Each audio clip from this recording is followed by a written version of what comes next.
Hey everyone, welcome to another episode of AI Horizons with me, Jonathan Blaber, Head of AI Staffing Practice for Eden Smith. I created this podcast series to really help business leaders, founders, CEOs, decision makers that are looking to adopt AI in one shape or form and maybe a little bit skeptical. There's so much noise around AI right now. What avenue do we go down, right? So a really important topic for AI adoption is governance. It is so important to get this right. Get it wrong, could be substantial fines coming across, or even unethical bots. You name it. If you don't get the governance right, it could be a disaster. So it's a really important topic, and I thought I'd bring on someone who's really knowledgeable in this area, Jovita Tam. So Jovita, welcome to the show. Thank you, Jonathan. It's great to be here. It's great to have you, for sure, for sure. It's been a lot has been changing since we last spoke in October, right? So, me and Jovita, we met online, and you're now part of the kind of Eden Smith data community, which is awesome. But a lot's changed since from October to now, which is crazy, right? Absolutely. There's just been so much changes, so much new information that's out there.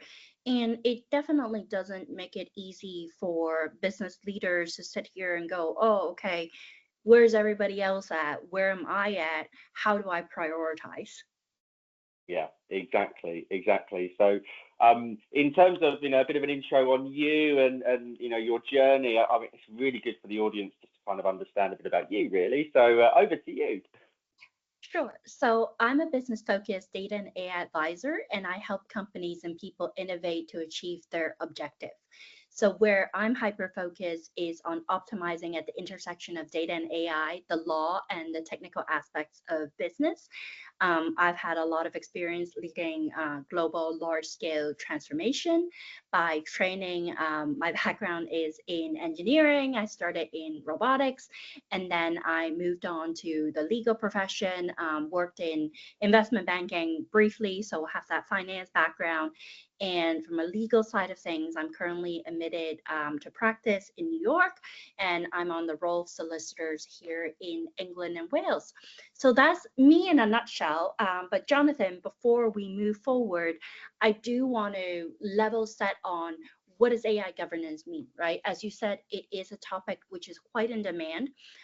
It is something that many of us in the industry are asking for because it is dangerous to deploy technology without thinking about guardrails, because at the end of the day, we do need to get organized with it.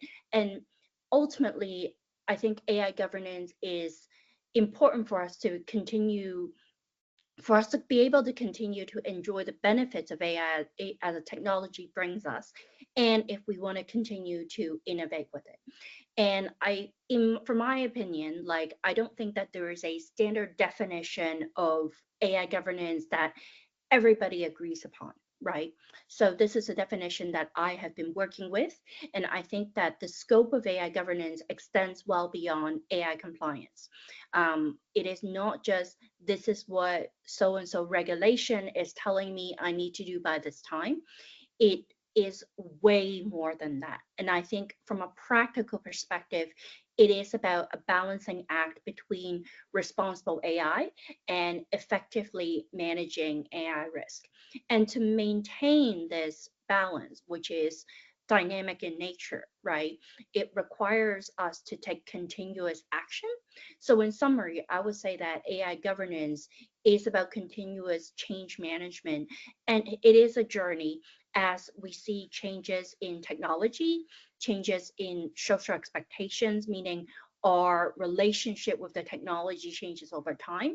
And also we have our regulatory drivers. You sound like you're going to be an amazing guest for this show, for sure. You have a lot of knowledge and wisdom that our audience are really going to feel beneficial. So thanks again so much for joining us. It's going to be a great show, I'm sure. Thank you. Yeah, I think a big part of everyone's thoughts right now is the rapid pace of advancements with AI. leaving everyone a little bit overwhelmed, potentially left behind. What are your thoughts around this? And I think you bring up a very, very good point there, because almost everybody that I speak with, whether they're business leaders, but whether they're practitioners in kind of the AI governance space, inevitably everybody that I've spoken to feels like that, you know, is a little bit frazzled, right? It's like very exciting at the same time, but in one way or another, everybody feels like that, oh, okay, well, am I being left behind for this? Oh, because we would read on our various sources, this is happening, that's happening. And then, as we speak with other practitioners, it's like, oh, you're seeing this here, I'm seeing that over there. So I think I want to first off by saying that it's okay if you feel like, hey, everybody else is moving at lightning speed. Everybody is feels the same way, right? We're all in the same boat is what I'm trying to say here.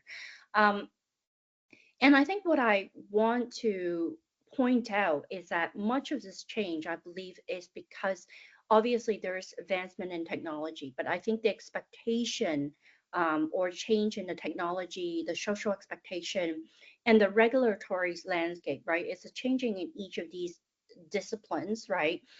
Really shapes the context of the environment that we are currently in.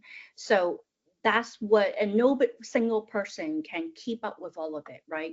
We all have our job to do. We all have the implementation that we need to do in the organization that we're in. So inevitably, I think that's why there's the feeling of, getting left behind. And I think it's okay. An example of that is, I think, even for myself, right? Towards the end of 2024, we all knew that coming into the new year, AI agent is going to be the thing that, everybody talks about, it's going to be everywhere. But I personally, I locked off for 3 weeks. I came back into the New Year's, look at my inbox, look at my information sources, get into conversation with people, and all of a sudden, like I'm seeing advertisements where it says, oh, have you implemented your AI agents already, right? You're now behind because you don't have it. And I think I want to call this out quite publicly is that, hey, it's okay, right? We're all in different kinds of businesses. We all have different approaches to these things. That expectation is difficult to manage, but it's something that we need to work with. And what I want to stress is that the fundamentals continues to matter. And no matter how uncomfortable it is, I don't believe we can build the 10th floor of a building before we have the rest of the ninth floor built and before a solid foundation, right? But that said, I do think that there are things that we can work on in parallel, right? While we're building the 9 floors and the foundation. And namely, I want to call out the focus on data and AI literacy, Mhm. getting people more up to speed with it, because I've been in change management for a good number of years. The hardest part about change is not so much the technology. Yes, arguing for budget could be very, very challenging, but the most difficult part with any change is the push and pull to get the people to come along, right? People, process, technology. I always say, focus on the people. And then the rest, it does require planning, but will fall into place. And the Yeah, other, go on. oh, go ahead. I was going to say you mentioned about keeping the human in the loop, in terms of getting everyone engaged, and that is everyone that's joined this podcast has mentioned that. It's refreshing to see that all these great technology leaders are really that they're seeing this as let's get AI to work with us, not against us. So you mentioning a point there that everyone mentions, keeping that human in the loop. Yeah, and I think that's absolutely crucial, right? Because AI, as powerful as it is still a tool at the end of the day. And we are human. We both, lead with the heart and our brains. And I think it will take a long time, right, for people to grapple with it and to figure out each of our own relationship with this technology and our view with it. And it will take organizations time to figure out how this integrates into their processes, how that becomes a part of the business, right? And it is a journey. So this is not something where it's like, oh, we'll have everything in place and then roll out a course afterwards, right? This is something that we have to build like piece by piece, and it is most definitely going to be a two-way communication. So I would say that, as we're building everything else, right, this is something that we can work on in parallel. And the other piece is obviously my shameless plug on data governance, right? Mm. AI is absolutely a great technology, but the data that the organization has and its strategy and everything else needs to measure up, right? And again, just like the people piece, that piece is not something that can be changed overnight, right? So I think now's the time to make sure we get organized with our data. So I guess to your point, right? Just a summary. I know I've talked a lot. In this piece is it's okay if you feel uncomfortable. It's okay if you feel like you're getting left behind, because we are all in different parts of our journey, right? It's important to kind of sit here and go, okay, what are people talking about? What are some of the things out there? Because potentially those could be things for you down the road in your journey or not, right? But it doesn't take away what we need to focus on right now, which is the fundamentals and, the people piece, the literacy, the data governance. Completely agree. There's the kind of like the FOMO terminology, which I learned very recently actually, which is fear of missing out. And I think you've kind of got this story of Blockbuster, for example, that didn't take on the TV streaming angle, which Yeah. Netflix and other streamers did. And Yeah. there's that story there that is a little bit of fear. Is that fear healthy, or because you don't want to rush these things and feel like we need to keep up with the competition immediately. What's your thoughts around that? And Jonathan, I think you bring up a very good point, right? Is the fear healthy? I think that as humans, like fear is a natural emotion that we have, right? So I don't think it would make sense for me to say, okay, this emotion is healthy or not healthy. I think it's naturally arising, right? And I think that having a good, healthy sense of, okay, well, let's not get too comfortable. Let's see where the market is moving, right? And sometimes having that boldness to be like, hey, even if it means that it's going to cannibalize on a little piece of our existing business to make sure that we can innovate and continue to move forward. But as with everything, right, too much of something could be detrimental, because I've also seen, and I'm sure you have as well, is you have FOMO leading to people panic buy, right? You have people Mm. that sit there and go, I need this most new shiny piece of technology. These are the three features that's in every, talk thought forum. Everybody is talking about it. I need that in my organization. So that would be an example of, kind of FOMO going overboard, not helping your organization, but being completely complacent and sit here and go, oh, okay, well, no, it'll be fine. Like this will never come. Like that's also problematic. And I think that's why you have a lot of leaders, and as you said, every single leader that has come to your podcast have talked about the people aspect of it, right? And as I said, we each need to develop our own personal relationship with this piece of technology, and that comes from having the right information, that comes from literacy and education, and that's part of the culture that we want to foster in an organization, right? Once that part is very well done and people are working with, true information, not like misinformation, then we are on a foundation and we have, the capability of kind of putting one foot in front of another and then moving forward with this.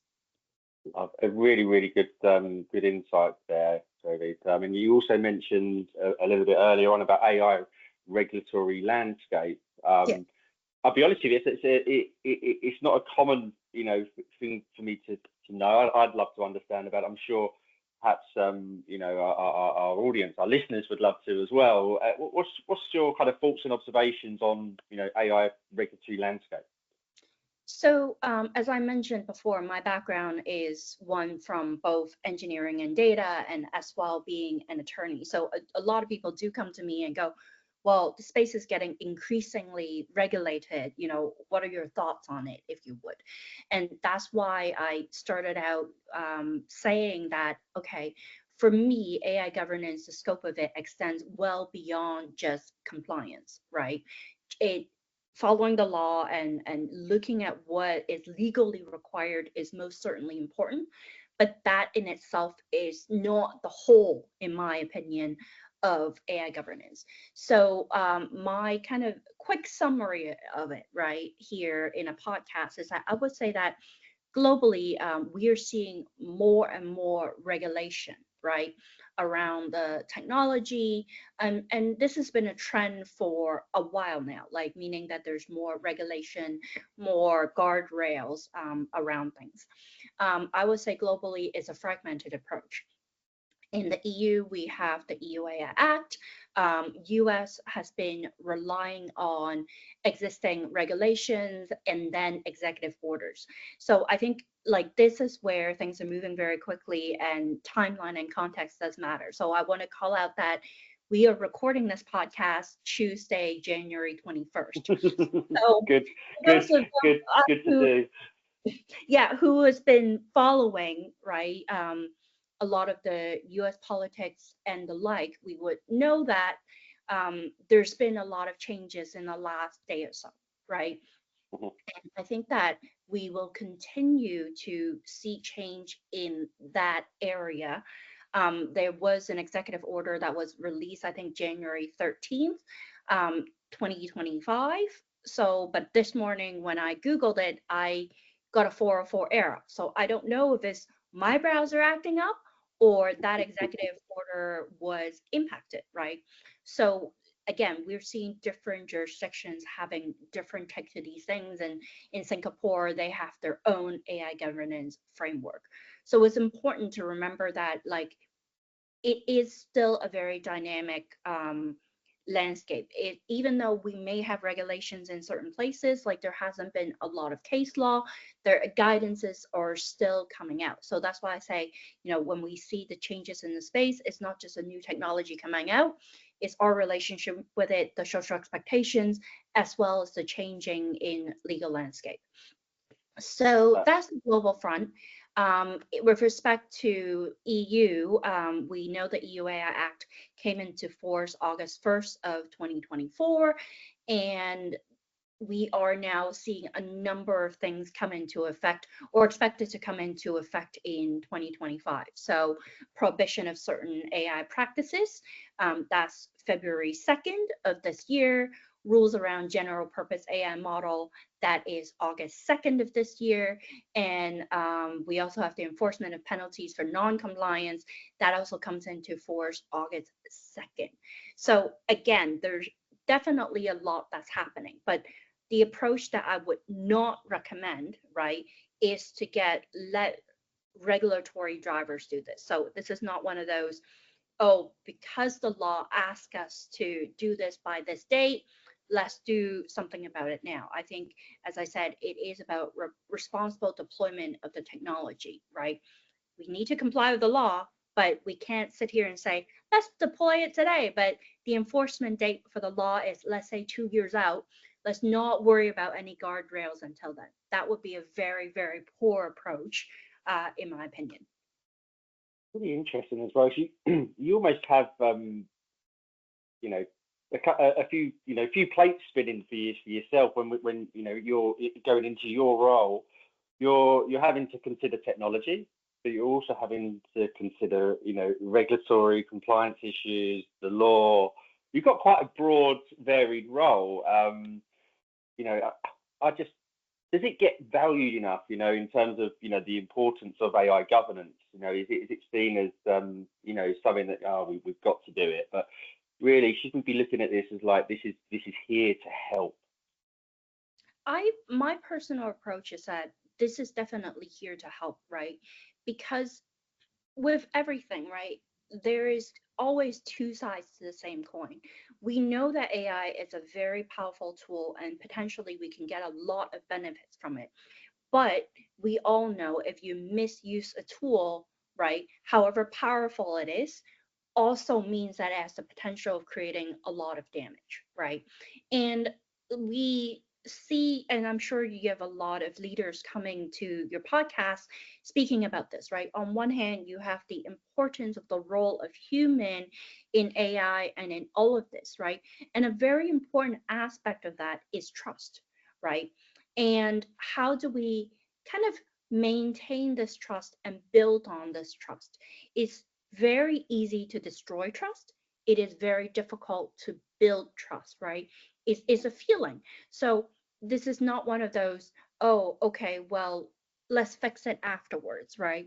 This is one of those, how do we go along this journey so we can continue to reap the benefit, so we can do great with this technology for all of us in the society, you know, that requires us to make sure that there are appropriate guardrails around it.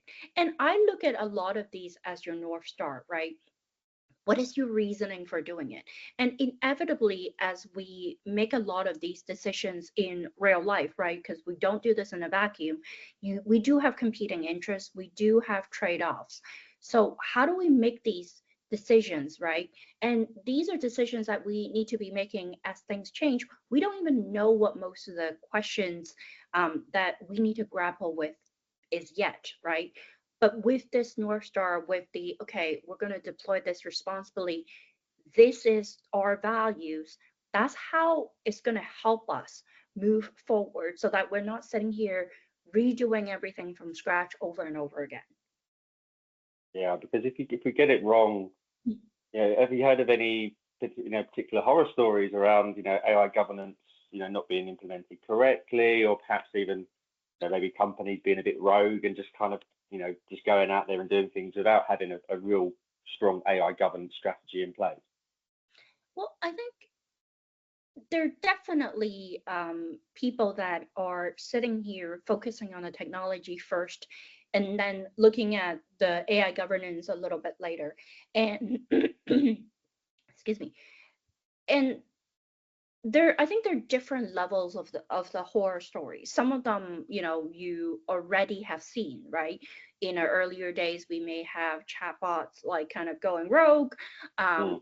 and later on, like we are going to see different things. And I think one thing that I do notice with AI governance is that, unlike my experience with data governance, I think in a lot of cases, AI governance is being demanded by the business, right?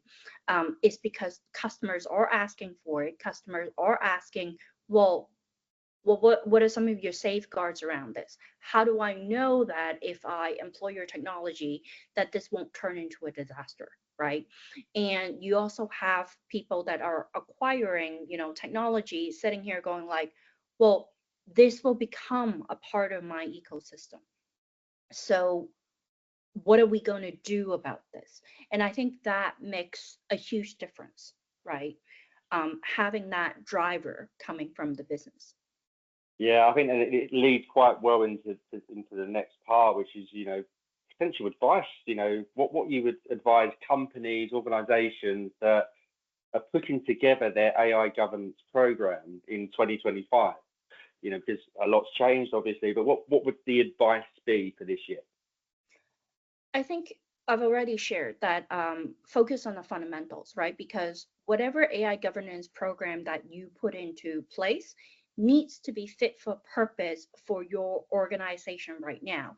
It needs to be fit with what you want to do with this technology, your maturity in terms of your data governance program.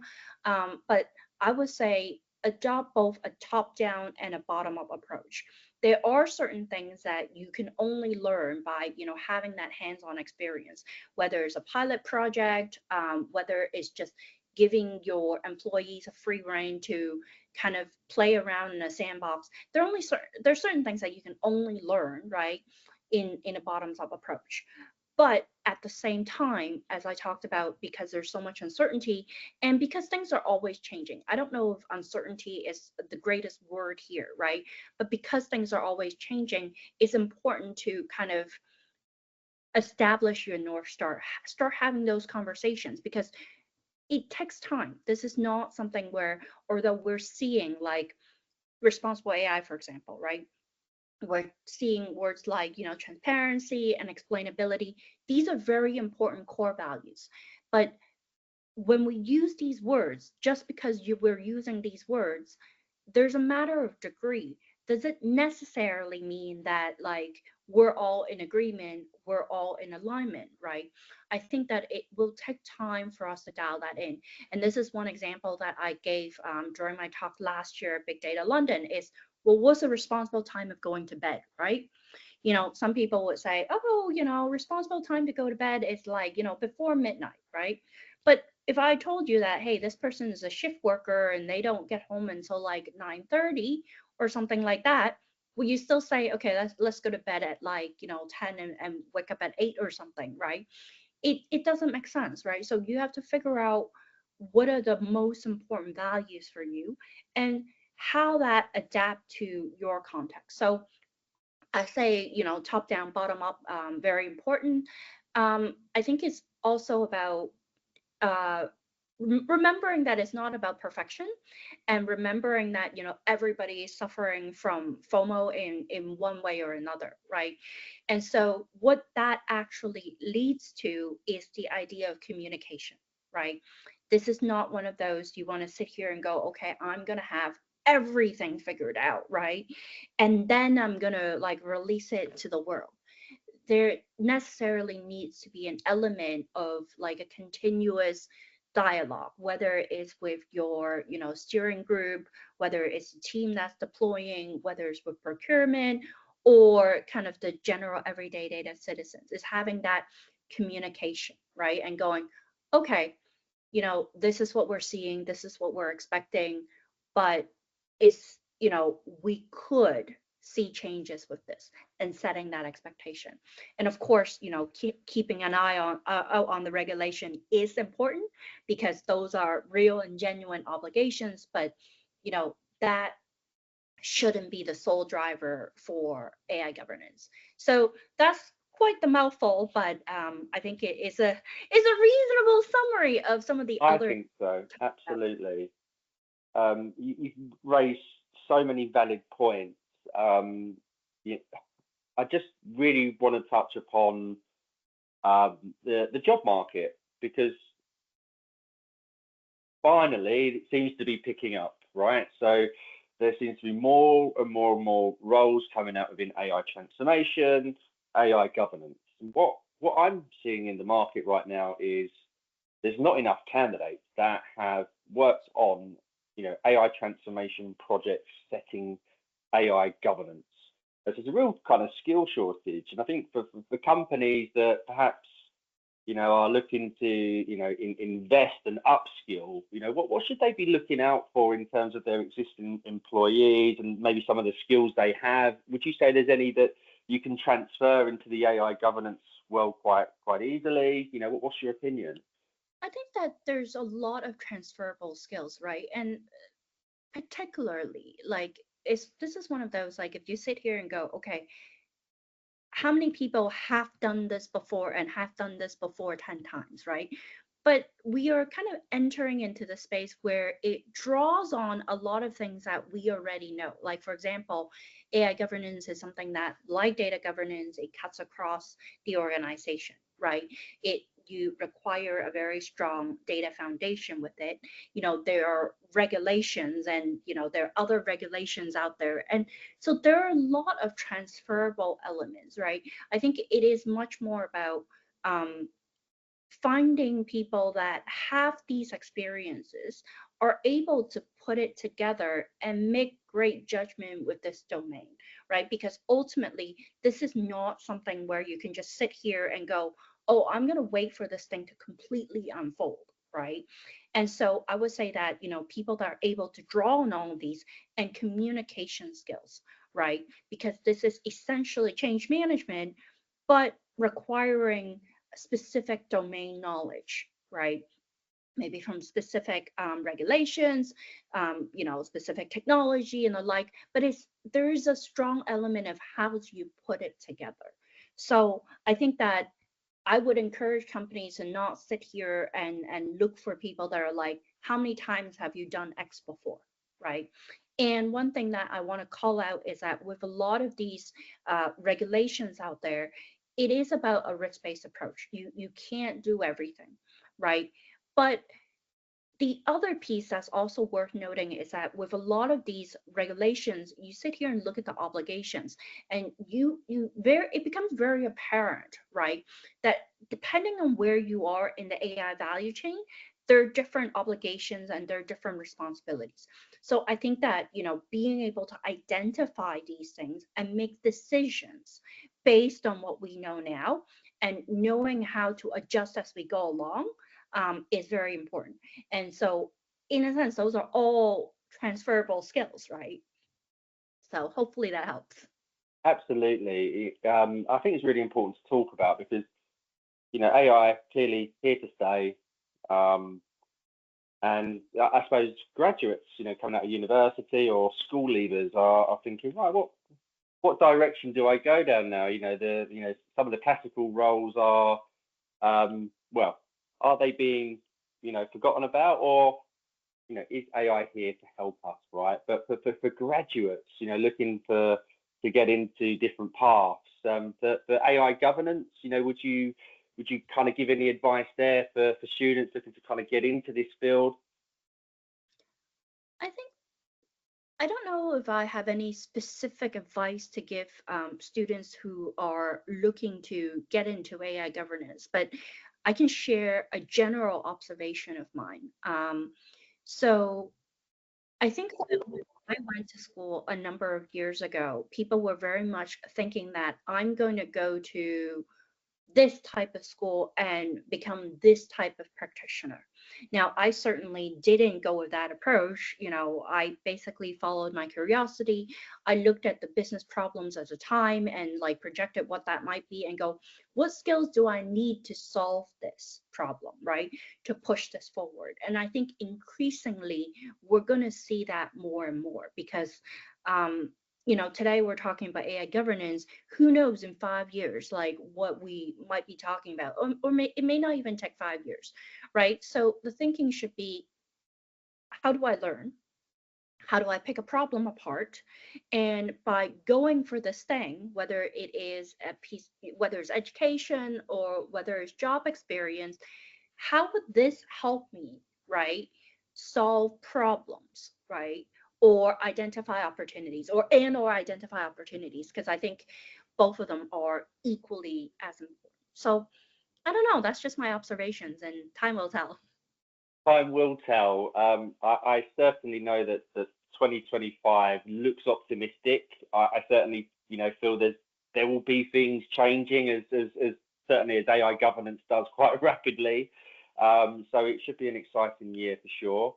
I'd love to have you back on and maybe talk about how 2025 unfolded and how things change, because I think it's really important to talk about these changes. Look, thank you so much for being an amazing guest.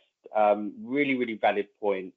A very, very, very complicated topic to talk about in some cases, right? So you made it so easy to understand. So thank you so much, Jovita Tam, for being a wonderful guest. Thanks for listening to another episode of AI Insights with me, Jonathan Blaber, heading up our AI recruitment practice at Eden Smith. If you'd like to find out more, please visit our website, find me on LinkedIn, or email me at jonathan.blaber@edensmith.co.uk. Thanks again for listening.